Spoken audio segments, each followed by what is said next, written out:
berbuat di dalam hidupku, rancangan indahmu terjadi di hidupku. Bapa yang mengerti segala yang ku perlu, kasih-Mu sempurna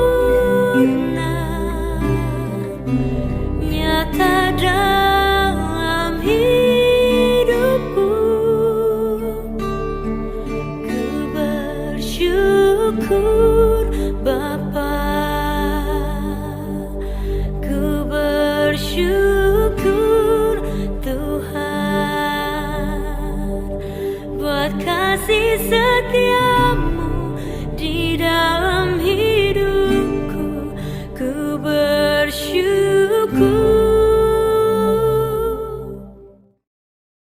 Shalom dan selamat pagi untuk kita semua. Senang sekali rasanya kita bisa bertemu kembali di dalam program Sapaan Teduh edisi 12 Agustus 2026 ini. Bapak Ibu Saudara yang terkasih, sebelum kita mendengarkan firman Tuhan, mari kita memohon pimpinan Roh Kudus di dalam doa. Kita berdoa. Bapa di dalam surga, Allah yang kami kenal di dalam Yesus Kristus, saat ini kami datang ke hadirat-Mu membawa hati kami yang haus dan lapar akan kebenaran firman-Mu. Ya Roh Kudus, terangilah hati kami. Bimbinglah kami saat kami mendengarkan firman-Mu hari ini. Biarlah telinga kami peka untuk mendengarkan, dan hati kami lembut untuk menerima, dan hidup kami siap untuk diubahkan oleh firman-Mu. Berbicaralah ya Tuhan, sebab kami anak-anak-Mu siap untuk mendengarkan. Di dalam nama Tuhan Yesus, Sang Firman yang hidup, kami datang berdoa. Amin. Bapak Ibu Saudara yang terkasih, firman Tuhan yang menjadi dasar renungan kita hari ini diambil dari Titus 2, Titus pasal yang kedua, ayat yang kedua. Saya akan membacakannya dari Alkitab Terjemahan Baru edisi yang kedua. Laki-laki yang tua hendaklah hidup sederhana, terhormat, bijaksana, sehat dalam iman, dalam kasih dan ketekunan. Demikian firman Tuhan yang menjadi dasar renungan kita, dan berbahagialah mereka yang mendengarkan, memelihara, dan melakukan firman Tuhan dalam kehidupannya setiap hari. Melalui firman Tuhan yang kita dengarkan ini, tema yang diangkat pada hari ini yaitu kesederhanaan dan pengendalian diri. Saudara-saudara yang terkasih, kita hidup di dunia di sebuah zaman yang menawarkan segala sesuatunya itu secara berlebihan. Kita dibanjiri oleh informasi yang berlebih, hiburan yang berlebih, pilihan gaya hidup yang berlebih. Bahkan kita didorong untuk terus-menerus mengkonsumsi dan memiliki harta dan kekayaan yang berlebih. Di tengah kehidupan yang demikian, firman Tuhan ini menjadi sebuah kontradiktif, namun sangat relevan dalam kehidupan kita sebagai orang Kristen. Bapak Ibu Saudara yang terkasih, di dalam ayat yang kita baca tadi, Rasul Paulus memberikan sebuah tuntunan pastoral kepada Titus, bagaimana seharusnya ia membina jemaat. Secara khusus di ayat 2, Rasul Paulus memberikan bagaimana membina orang-orang yang sudah tua, ataupun laki-laki yang tua disebutkan tadi. Laki-laki yang tua ataupun para tetua di sini adalah mereka yang dianggap seharusnya menjadi teladan iman bagi jemaat. Walaupun ini berbicara tentang laki-laki yang tua, tapi Bapak Ibu Saudara yang terkasih, firman Tuhan ini sebenarnya juga ditujukan kepada kita semua, terlepas dari gendernya dan juga dari usianya. Ada dua kata kunci dari ayat tadi yang menjadi fondasi karakter seorang pengikut Kristus yang dewasa. Yang pertama, hidup sederhana ataupun kewarasan rohani. Kata sederhana dalam bahasa aslinya menggunakan istilah nefalios, yang sebenarnya artinya tidak mabuk ataupun sadar ataupun waras. Sederhana di sini bukan sekedar berbicara tentang isi dompet kita atau seberapa murah baju yang kita pakai. Nevalios berbicara tentang kesederhanaan jiwa dan kejernihan pikiran. Orang yang jiwanya sederhana adalah orang yang tidak mabuk oleh pujian. Dia tidak gila hormat dan tidak diracuni oleh kerakusan akan harta kekayaan. Dia tidak dikendalikan oleh amarah atau ambisi duniawi.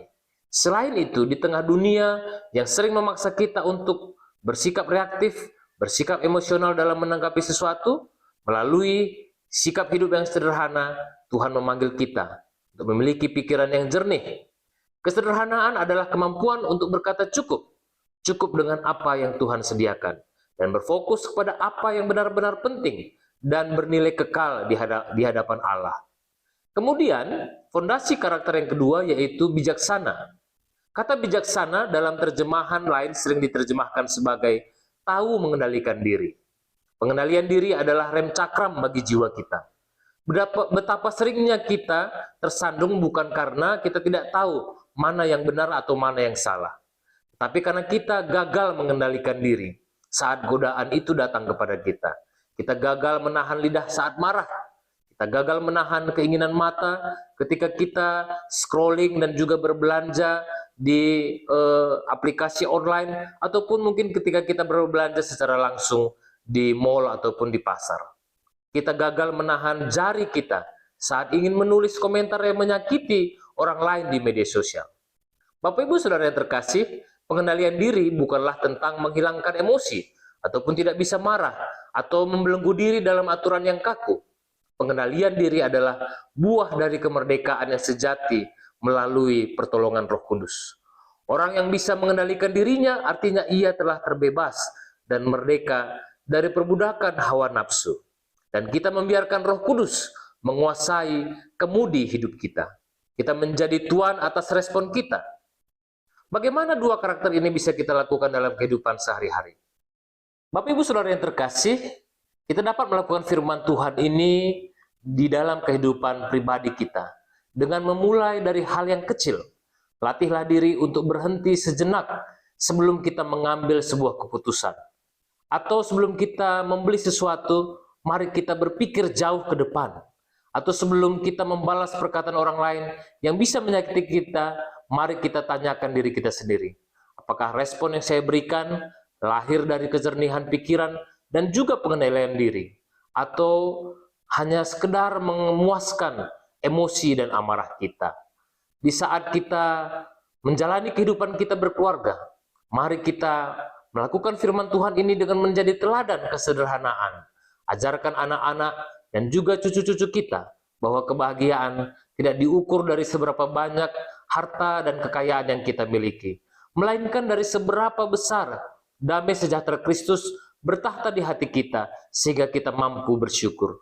Ajarkan bahwa hidup terhormat itu bukan dari seberapa tinggi jabatan atau kekayaan yang kita miliki, tetapi bagaimana kita menyatakan kasih yang tulus dan mau berkorban di dalam kehidupan kita. Di dalam kehidupan jemaat, warga jemaat, ngawan perpulungan, dan juga anggota jemaat itu sangat membutuhkan teladan kedewasaan. Ketika jemaat melihat para pelayan Tuhan, para pertua diaken, pendeta, dan juga pengurus yang ada di gereja, pengurus PJJ dan kategorial, hidup dalam kesederhanaan dan mampu mengendalikan emosi, disitulah nama Tuhan dipermuliakan. Gereja menjadi tempat yang aman dan meneduhkan bagi semua orang. Saudaraku yang terkasih, mungkin hari-hari ini ada di antara kita yang sedang bergumul dengan kebiasaan buruk, terbebas dari kebiasaan buruk, atau dari gaya hidup boros. Firman Tuhan hari ini diberikan kepada kita untuk merangkul dan bukan menghakimi kita, tetapi untuk menguatkan dan memulihkan kita. Mari kita lepaskan belenggu duniawi yang membuat jiwa kita mabuk dan lelah, serta tidak merasakan damai sejahtera Allah. Kembalilah kita kepada kesederhanaan di dalam Kristus. Biarlah Roh-Nya menuntun setiap langkah dan ucapan kita, agar hidup kita senantiasa sehat dalam iman, bertumbuh dalam kasih, dan tetap bertekun di dalam kebaikan. Tuhan Yesus memberkati kita semua. Amin. Mari kita bersatu di dalam doa. Kita berdoa. Bapa yang penuh kasih, kami mengucap syukur untuk firman-Mu yang kembali menyapa, menegur sekaligus menguatkan hati kami pada hari ini. Ampuni kami ya Tuhan jika selama ini hidup kami seringkali jauh dari kata sederhana. Kami sering membiarkan diri kami dipenuhi oleh keinginan-keinginan duniawi, kekhawatiran yang berlebihan, dan emosi yang tidak bisa kami kendalikan. Ampuni kami ya Tuhan jika kami sering gagal mengendalikan lidah kami, mengendalikan pikiran dan perbuatan kami. Ya Roh Kudus, tolonglah kami, mampukan kami untuk memiliki kejernihan pikiran dan pengendalian diri di tengah dunia yang sering sekali kacau dan terus berubah ini. Jadikanlah kami pribadi-pribadi yang terhormat, yang sehat secara iman, dalam mengasihi, dan tetap gigih berjuang dalam pergumulan kami, agar melalui hidup kami, orang lain dapat melihat cerminan kasih Kristus. Ya Tuhan, kami juga berdoa untuk seluruh jemaat di wilayah pelayanan GBKP Klasis Jakarta Kalimantan. Berkatilah setiap keluarga, setiap pelayan, dan setiap program yang ada, agar terus menjadi saluran berkat bagi banyak orang. Secara khusus kami berdoa untuk GBKP Runggun Jampin. Tuhan yang melawat jemaat-jemaat-Mu yang ada di Runggun Jampin. Berkatilah setiap pertua, diaken, pendeta, dan seluruh pengurus PJJ, pengurus kategorial yang ada di sana. Berikanlah kepada mereka kesehatian, semangat pelayanan yang terus menyala-nyala, serta kebijaksanaan dalam mengelola berbagai pergumulan pelayanan. Apapun yang menjadi pergumulan jemaat di Runggun Jampin, baik itu dalam hal kesehatan, ekonomi, keluarga, maupun pembangunan iman, kami mohon ya Tuhan, biarlah kasih-Mu yang melawat, yang menyempurnakan mereka. Biarlah gereja-Mu, GBKP Runggun Jampin, bisa terus bertumbuh, berbuah, dan menjadi terang bagi orang-orang yang ada di sekitarnya. Kami serahkan juga ya Tuhan kehidupan kami sepanjang hari ini. Tuhan yang berkuasa, Tuhan yang memberkati kami, dan Tuhan yang mengajarkan kami untuk terus mengasihi sepanjang hari ini. Di dalam nama Tuhan Yesus Kristus, Sang Juru Selamat yang hidup, yang telah mengajarkan kita berdoa, kita ucapkan di dalam doa Bapa kami. Bapa kami yang di surga, dikuduskanlah nama-Mu, datanglah kerajaan-Mu, jadilah kehendak-Mu di bumi seperti di surga. Berikanlah kami pada hari ini makanan kami yang secukupnya, dan ampunilah kami akan kesalahan kami, seperti kami juga mengampuni orang yang bersalah kepada kami. Dan janganlah membawa kami ke dalam pencobaan, tetapi lepaskanlah kami dari yang jahat. Dan Engkaulah yang punya kerajaan, dan kuasa, dan kemuliaan sampai selama-lamanya. Amin.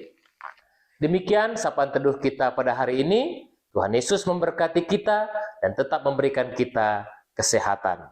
Terima kasih dan shalom.